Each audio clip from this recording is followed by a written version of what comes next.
नमस्कार साथियों, स्वागत है आपका आपके अपने यूट्यूब चैनल अग्नि कंपटीशन पर। साथियों, उम्मीद करती हूँ आप सभी स्वस्थ होंगे और अपनी परीक्षा की तैयारी अच्छे से कर रहे होंगे। बात करते हैं आज के टॉपिक की। तो आज का टॉपिक वही जो हमारा कल इनकम्प्लीट रह गया था, कहते हैं क्रिया।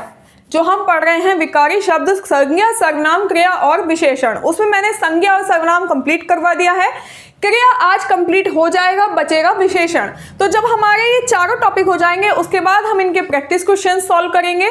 उसके अलावा मैं आपको एक और बात बता देती हूँ कि अगर आप ये सोचते हैं कि ये क्लासेस क्या हमारे एग्जाम के लिए सफिशिएंट हैं, तो मैं बताना चाहूँगी कि अगर आप UPSSC के लेखपाल, वीडियो या अन्य किसी भी एग्जाम की तैयारी जो UPSSC में हिंदी आती है उसके लिए कर रहे हैं, उसके अलावा अगर आप CTET, UP टेट या फिर सुपर टेट उनके लिए हिंदी पढ़ना चाहते हैं, उसके अलावा मैं और बता देती हूँ IBPS RRB के लिए अगर आप हिंदी पढ़ना चाहते हैं, या फिर इलाहाबाद हाई कोर्ट में ग्रुप C में जो हिंदी आएगी, जो बच्चे उसकी तैयारी कर रहे हैं उसके लिए अगर आपको हिंदी पढ़नी है, या ओवरऑल आपको किसी भी एग्जाम के लिए हिंदी पढ़नी है, तो आप यहाँ से कवर कर सकते हैं। क्योंकि आपको जो भी यहाँ पर मटेरियल प्रोवाइड करवाया जा रहा है वो अपने आप में सफिशिएंट है। उसके बाद आप क्लासेस कीजिएगा, क्लासेस करने के बाद आप प्रैक्टिस कोई भी बुक उठा लीजिए, लुसेंट उठा लीजिए, अरिहंत उठा लीजिए, जो भी आपको सही लगती हो, या कोई सा भी प्रैक्टिस सेट ले सकते हैं। वहाँ से क्वेश्चंस को सॉल्व कीजिए, आपको पता चलेगा आप कितना कवर कर पा रहे हैं या क्या चीज़ें आपकी छूट रही हैं। तो आप बिल्कुल बिना किसी हिचक के, अगर आप बीएड के एंट्रेंस एग्जाम की तैयारी भी कर रहे हैं तब भी ये चीज़ें सफिशिएंट होने वाली हैं, मोर देन सफिशिएंट मैं बोलूँगी। तो आप प्रॉपर सारी क्लासेस कीजिएगा, नोट्स बनाइएगा, रिवीजन कीजिएगा और उसके बाद अपने आप को चेक कीजिएगा कि आपने कितना कर लिया। उसके अलावा अगर वीडियो को लाइक नहीं किया है, वीडियो को लाइक कीजिए, चैनल को सब्सक्राइब कर लीजिए, जिससे आने वाली हर वीडियो का अपडेट आप तक पहुंच सके। प्लीज़ चैनल को शेयर कर दीजिए, वीडियो को शेयर कीजिएगा अपने फ्रेंड्स के साथ, जिससे कि उन सब लोगों तक भी ये वीडियोस पहुंच सके। बात करते हैं आज के टॉपिक की क्रिया। इसमें मैंने आपको बताया था कि क्रिया की उत्पत्ति दो प्रकार से है, या ये बोल सकते हैं क्रिया के दो भेद हैं, रचना के आधार पर क्रिया या फिर उत्पत्ति के आधार पर क्रिया। अब मैंने कल आपको कवर करवाया था उत्पत्ति के आधार पर क्रिया, जिसके अंदर मैंने आपको बताया था यौगिक क्रिया, नाम धातु क्रिया और संयुक्त क्रिया। ठीक है, वो कंप्लीट होने के बाद आज हम पढ़ने वाले हैं रचना के आधार पर क्रिया के भेद, और आज हमारा ये क्रिया का टॉपिक कंप्लीट हो जाएगा। उसके बाद रचना के आधार पर अगर क्रिया की बात की जाए तो मैंने बताया था, आपको पूरा चार्ट बना के दिखाया था। अगर आपने अभी तक वो वीडियो नहीं देखी है तो आप जाकर प्लेलिस्ट से वीडियो देख सकते हैं, नोट्स बना सकते हैं। रचना के आधार पर मैंने बताए थे दो टाइप के, सकर्मक क्रिया और अकर्मक क्रिया। ठीक है, और अकर्मक क्रिया और सकर्मक क्रिया के भी फिर से दो भेद बताए गए थे, पूर्ण अकर्मक, अपूर्ण अकर्मक। फिर सकर्मक के पूर्ण सकर्मक और अपूर्ण सकर्मक, तो ये हो गए थे उनके भेद। आज हम यही सब पढ़ने वाले हैं। चलिएगा स्टार्ट करते हैं। रचना के आधार पर पहले हम पढ़ रहे हैं अकर्मक क्रिया, जो फर्स्ट भेद है। तो अकर्मक मतलब अ प्लस कर्मक। ठीक है, अकर्मक का मतलब हो जाएगा क्रिया का फल कर्म पर नहीं पड़ता बल्कि कर्ता पर पड़ता है। यानी कि कर्म का जो प्रभाव है, जो हमारे क्रिया का जो प्रभाव है, वो कर्म पर नहीं पड़ेगा बल्कि कर्ता पर पड़ेगा। या हम बोल सकते हैं इनको किसी भी कर्म की आवश्यकता नहीं होती। क्रिया से बोधित होने वाला कार्य व परिणाम कर्ता पर ही निर्भर करता है। जैसे कि मोहन हंसता है, शेर दहाड़ता है। ठीक है, तो ये क्या है, इसमें हंसना और दहाड़ना अकर्मक क्रियाएं हो जाएंगी, क्योंकि यहाँ पर कर्म का अभाव है, केवल क्रिया है। क्रिया का प्रभाव, हंसने का प्रभाव किस पे है, मोहन पे है, मोहन हंस रहा है, शेर दहाड़ रहा है, आप पढ़ रहे हो। ठीक है, या फिर ऐसे बोल सकते हैं आप सो रहे हो, पढ़ने से बेटर होगा आप सो रहे हो, तो सोने का प्रभाव सीधे आप पर। ठीक है, कर्म का प्रभाव, जो क्रिया का प्रभाव है वो कर्म पर नहीं पड़ेगा बल्कि सीधे किस पे पड़ेगा, मोहन पे पड़ेगा। यानी हंसने का प्रभाव किस पे पड़ा, मोहन पे प्रभाव पड़ा। तो मोहन क्या है यहाँ पर, मोहन यहाँ पर क्या है, कर्ता है, किसी कर्म की आवश्यकता नहीं पड़ रही है। समझ में आई, कर्ता, कर्म का अभाव है यहाँ पर, परिणाम किस पे पड़ रहा है, कर्ता पे पड़ रहा है। और हम एक चीज देख सकते हैं, जितनी भी स्वाभाविक क्रियाएं हैं, हंसना, रोना, चिल्लाना, ठीक है, ये सभी क्या, जितनी भी स्वाभाविक क्रियाएं हैं सभी किस पर आती हैं, सभी अकर्मक क्रिया में आती हैं। इतनी बात क्लियर हो गई होगी। जो भी कंफ्यूजन है तो आप एक बार इसको दोबारा से देख लेंगे, समझ आ जाएगा। प्रैक्टिस क्वेश्चंस में बहुत सारी चीजें क्लियर हो जाएंगी, मैं जब प्रैक्टिस क्वेश्चंस लेकर आऊंगी। आगे देखते हैं। अब इसके जो अकर्मक क्रिया के जो भेद हैं वो दो टाइप के मैंने बताए थे, अपूर्ण अकर्मक और पूर्ण अकर्मक। तो आप अभी हम पहले पढ़ने वाले हैं अपूर्ण अकर्मक क्रियाएं। अब अपूर्ण अकर्मक क्रियाएं क्या है? वे क्रियाएं जिनका पूर्ण अर्थ कर्ता के द्वारा स्पष्ट नहीं होता, जिनका पूर्ण अर्थ कर्ता के द्वारा स्पष्ट नहीं होता। पहले तो ये देख लेंगे कि अकर्मक क्रिया में कर्ता पर प्रभाव पड़ रहा है, कर्म पर प्रभाव नहीं पड़ रहा है क्रिया का। अब आती है अपूर्ण अकर्मक। तो पूर्ण जो अर्थ है वो क्रियाएं जिनका पूर्ण अर्थ कर्ता द्वारा स्पष्ट नहीं होकर बल्कि उनका अर्थ स्पष्ट करने के लिए हमें अन्य किसी प्रकार के शब्द या शब्द भेद का यूज करना पड़ता है, वो क्या हो जाती हैं? अपूर्ण अकर्मक क्रियाएं हो जाती हैं। जैसे होना, दिखाना, निकलना, ठहरना, रहना आदि। आज काम बंद रहा, मेरा पुत्र लेखपाल हो गया। ठीक है, तो इसमें रहा, हो गया, ये क्या है? अपूर्ण अकर्मक क्रियाएं हैं। लेखपाल और बंद, बंद और लेखपाल पूरक शब्द हैं। अब बात करते हैं कि पूरक शब्द क्या होते हैं। तो पूरक शब्द अपूर्ण क्रियाओं के साथ प्रयुक्त ऐसे शब्द जो क्रिया का पूरा अर्थ दें। मतलब कि यहाँ पर रहा का पूरा अर्थ नहीं पता चल रहा था, रहा का पूरा अर्थ पता चला बंद से। हो गया का पूर्ण अर्थ पता चला लेखपाल से। तो लेखपाल और बंद क्या हो गए? पूरक शब्द हो गए। रहा और हो गया क्या हो गए? अपूर्ण अकर्मक क्रिया हो गई। इतनी बात क्लियर है। आगे हम देख लेते हैं पूर्ण अकर्मक क्रिया। पूर्ण अकर्मक क्रिया, तो पूर्ण अकर्मक क्रिया का मतलब हो जाएगा जिनका पूर्ण अर्थ पूरक या शब्द के प्रयोग के बिना ही स्पष्ट हो जाए या फिर जिनके अर्थ की प्राप्ति संज्ञा या सर्वनाम द्वारा ही हो जाए। मतलब जो भी क्रियाएं, ऐसी क्रियाएं जिनका अर्थ स्पष्ट करने के लिए हमें किसी पूरक शब्द या शब्द भेद की नीड नहीं पड़ती है। जबकि हमने जब अपूर्ण अकर्मक क्रियाएं पढ़ी तो उनमें हमने पढ़ा कि उनका अर्थ स्पष्ट करने के लिए हमें किसी पूरक शब्द की नीड पड़ती है। लेकिन यहाँ क्या है कि हमें किसी भी पूरक या शब्द की यूज की जरूरत नहीं है, हमें केवल अर्थ की प्राप्ति संज्ञा या सर्वनाम के द्वारा ही हो जाती है। जैसे कि सीमा खुश है, वह बीमार है। यहाँ पर संज्ञा क्या है? सीमा, सर्वनाम क्या है? वह। क्लियर? खुश होना और बीमार होना क्या हो जाएगा? क्रिया हो जाएंगी। तो खुश होने का और बीमार होने का जो पूर्ण अर्थ दे रहा है वो सीमा और वह दे रहे हैं कर्ता, यानी कि यहाँ पर सीमा और वह हैं जो संज्ञा और सर्वनाम है। इन्हीं से हमें कंप्लीट सेंस का पता चल जा रहा है। तो मतलब कि क्रिया का अर्थ प्रकट करने वाले शब्द क्या हो जाएंगे? पूर्ण अकर्मक क्रियाएं हो जाएंगे, जिनके लिए हमें किसी पूरक शब्द का यूज करने की कोई भी नीड नहीं है। आगे हम देखते हैं टाइप सेकंड, सकर्मक क्रिया। सकर्मक क्रिया को भी मैंने आपको बताया था कि दो भेद होते हैं, पूर्ण सकर्मक और अपूर्ण सकर्मक। पहले हम देख लेते हैं कि सकर्मक क्रिया क्या है। तो सकर्मक क्रिया का अपना कर्म होता है, या फिर कह सकते हैं कर्म आवश्यक होता है, कर्म अनिवार्य होता है। ठीक है, संचालन इसका कर्ता द्वारा होता है। होने वाले कार्य का परिणाम कर्ता के अतिरिक्त अन्य वस्तु या व्यक्ति पर पड़ता है। क्या कहा मैंने कहा कि अपना कर्म होता है, या हम कह सकते हैं कि कर्म अनिवार्य होता है। इसके अलावा होने वाले कार्य का परिणाम किसी अन्य वस्तु या व्यक्ति पर पड़ता है, कर्ता के अतिरिक्त किसी वस्तु या व्यक्ति पर जिसका परिणाम पड़े वो क्या हो जाएगा? जिसका प्रभाव पड़े वो हो जाएगा सकर्मक क्रिया। जैसे कि अखिलेश साइकिल चलाता है, नेता भाषण देता है, मैं पुस्तक पढ़ता हूं, वह फल खाता है। ठीक है, और क्या हो सकता है? मैं पतंग उड़ाता हूं। तो इन सब में क्या है, इसको देखेंगे। अखिलेश साइकिल चलाता है, चलाना क्या है? क्रिया है। तो क्रिया का प्रभाव किसी अन्य वस्तु या व्यक्ति पर पड़ रहा है, कर्ता पर न पड़ के, क्योंकि कर्ता तो यहाँ अखिलेश है।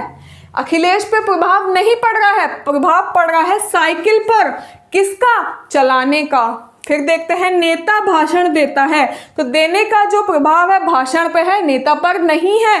तो अखिलेश साइकिल चलाता है, यानी कि संचालन करेगा कर्ता, काम करेगा कौन? कर्ता। अखिलेश कर रहा है, यहाँ नेता कर रहा है। मैं पुस्तक पढ़ता हूँ, मैं काम कर रहा हूँ, लेकिन प्रभाव मेरे ऊपर नहीं पड़ के किस पे पड़ेगा? कार्य का जो परिणाम है या जो प्रभाव है वो कर्ता के अतिरिक्त अन्य वस्तु या व्यक्ति पर पड़ता है। क्लियर हो गया?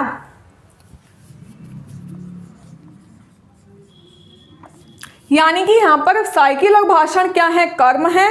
चलाना और देना क्या है? क्रियाएं हैं। और चलाने का प्रभाव आया साइकिल पर, तो क्लियर हो गया। तो यहाँ पर अखिलेश और नेता, मैं यानी कि हम, अगर मैं कहती हूँ कि मैं पतंग उड़ाती हूँ, तो मैं करता हूँ, काम कर रही हूँ, लेकिन प्रभाव जो है उड़ाने का वो किस पे पड़ा? पतंग पर पड़ा। तो यहाँ पर कौन सी क्रिया हो जाएगी?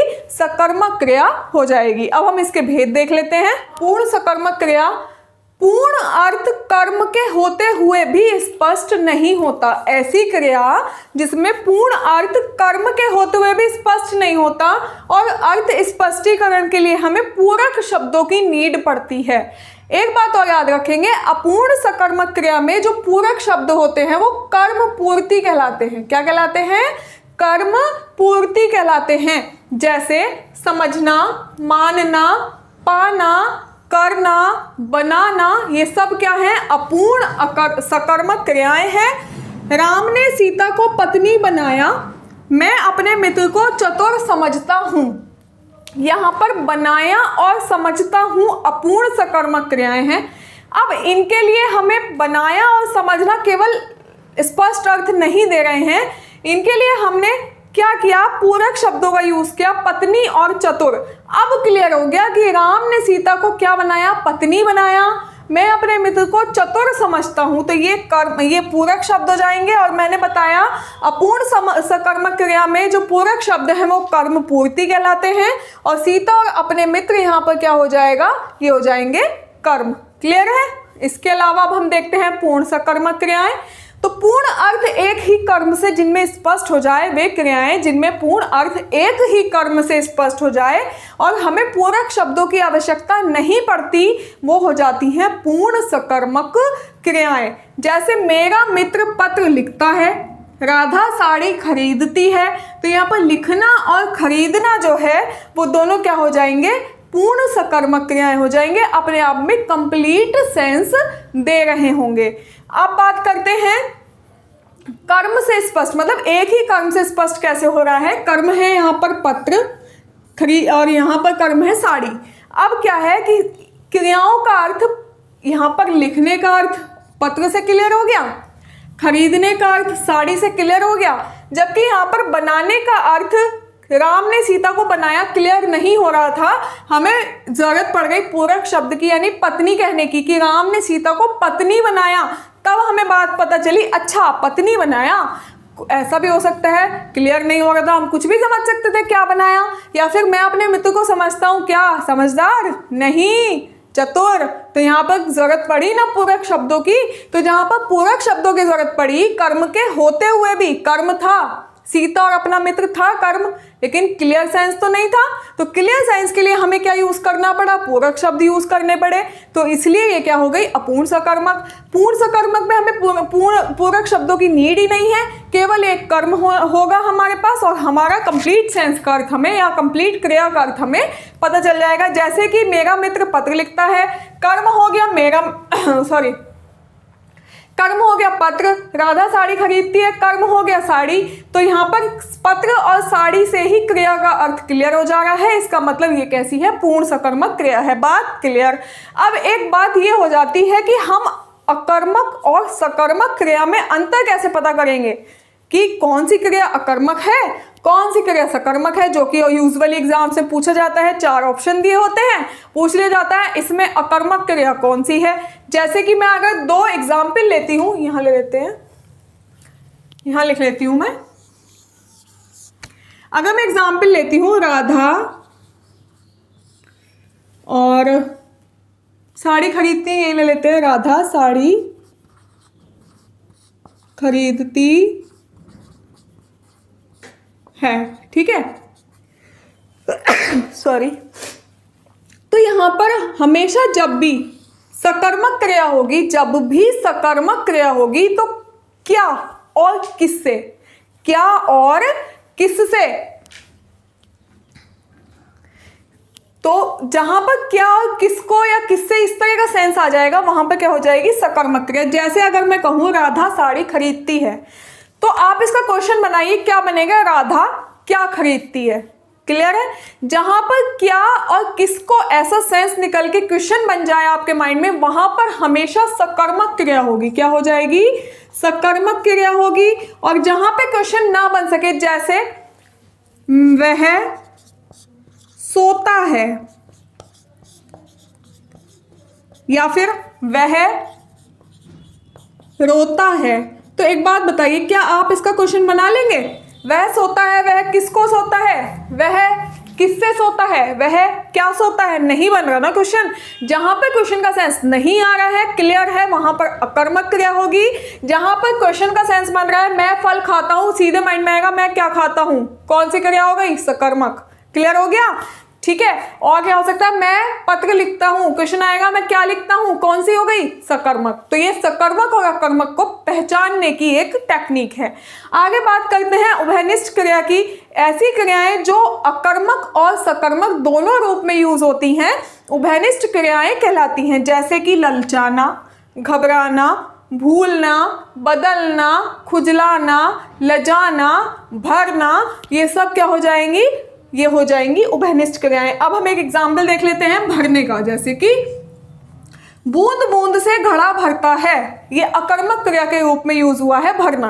उसने आंखें भरकर कहा, ये सकर्मक क्रिया के रूप में यूज हुआ है। मतलब ललचाना, घबराना, भूलना, बदलना, खुजलाना, लजाना, भरना, ये ऐसी क्रियाएं हैं जो उभयनिष्ठ क्रिया के रूप में यूज होती हैं। तो ये हो जाती हैं उत्पत्ति के रचना के आधार पर क्रियाओं के भेद कंप्लीट। उसके बाद क्रिया के 3 और अन्य भेद हैं, वो मैं जल्दी से आपको बता देती हूँ, इंपॉर्टेंट है, क्वेश्चन वहां से बन जाता है। लास्ट में देख लेते हैं क्रिया के अन्य भेद, जहां से क्वेश्चन बन जाते हैं। जैसे कि पहली है द्विकर्मक क्रिया, सेकंड है सहायक क्रिया, थर्ड है क्रियार्थक क्रिया। तो फर्स्ट अगर हम बात करते हैं द्विकर्मक क्रिया की, तो इसमें वाक्य में क्रिया का अर्थ स्पष्ट करने के लिए 2 या 2 से अधिक कर्मों का यूज किया जाता है। क्या, जहां पर 2 या 2 से अधिक कर्मों का यूज, वहां पर द्विकर्मक क्रिया, नाम से ही आप समझ जाएंगे। और ये हमेशा सकर्मक होती है, द्विकर्मक क्रिया हमेशा सकर्मक होती है। इसमें प्रथम कर्म पदार्थ बोधक होता है, जो कि मुख्य कर्म माना जाता है। द्वितीय कर्म को गौण कर्म माना जाता है, जो कि प्राणी बोधक होता है। जैसे कि मैं आपको बता देती हूं, मैं मेरी बहन को भोजन बनाना सिखाती हूं। तो यहां पर सिखाना तो हो गया द्विकर्मक क्रिया, भोजन हो गया गौण कर्म, और बनाना हो गया मुख्य कर्म। क्लियर। तो ये हो गई बात। अब होती है सहायक क्रिया की बात। मुख्य क्रियाओं के साथ प्रयुक्त वे क्रियाएं जो उनके अर्थ को पूर्ण और स्पष्ट बना दे, वो सहायक क्रियाएं हो जाएंगी। जो मुख्य क्रियाओं के साथ यूज होंगी और उनके अर्थ को पूर्ण बना देंगी, कौन सी क्रियाएं हो जाएंगी, सहायक क्रियाएं। जैसे कि मैं खाता हूं, मैं खाता हूं, मैं पढ़ाती हूं। तो इसमें पढ़ाना और खाना मुख्य क्रियाएं हैं। खाना मुख्य क्रिया हो गई, वह सोता है, सोना मुख्य क्रिया हो गई। लेकिन मैं खाता, अगर मैं कहूं मैं खाता, क्या पूर्ण अर्थ है, नहीं। हूं और है, ये क्या हो गई, ये हो जाएंगी सहायक क्रिया। ठीक है, ये इसका अर्थ को पूर्ण स्पष्ट कर रही हैं। मैं और हूं और है, तो ये कैसी है, सहायक क्रिया। अगर मैं सहायक क्रियाओं के जो टेंस है या जो काल है उसे चेंज कर दूं, जैसे कि मैं खाता और मैं यहां पर था कर दूं, तो क्या है कि वाक्य के काल में भी परिवर्तन हो जाता है। मैं खाता था, वह सोता था, मैं पढ़ाती थी। तो ठीक है, काल में परिवर्तन हो जाता है अगर हम सहायक क्रियाओं के भी काल में परिवर्तन कर दें। क्लियर। नेक्स्ट है क्रियार्थक क्रिया। क्रिया का प्रयोग जहां पर संज्ञा की तरह हो जाए, जहां पर क्रिया का यूज हम संज्ञा की तरह कर लें वो कैसी हो जाएंगी, क्रियार्थक क्रियाएं हो जाएंगी। जैसे कि परिश्रम करने से सफलता मिलती है, व्यायाम करने से शरीर स्वस्थ होता है। अब परिश्रम तो एक क्रिया है, व्यायाम तो एक क्रिया है, ऑब्वियसली क्रिया ही है ना, लेकिन यहाँ पर यूज कैसे हुआ है, संज्ञा के रूप में यूज हुआ है। व्यायाम कैसे यूज हुआ है, संज्ञा के रूप में यूज हुआ है। तो जहां पर क्रिया का प्रयोग संज्ञा की तरह किया जाएगा वहां पर क्रियार्थक क्रिया हो जाएगी। तो यहाँ हमारा क्रिया का टॉपिक होता है कंप्लीट। जितने भी इसके टाइप्स थे वो सभी मैंने विद एग्जाम्पल कवर करवा दिए हैं। आप इन चीज़ों को नोट कर लें अपने पास, एक बार अच्छे से रिवाइज कर लें। मिलते हैं नेक्स्ट वीडियो में नेक्स्ट टॉपिक के साथ। तब तक के लिए पढ़ते रहें और अपने नोट्स बनाकर रिविज़न करते रहें। Thank you.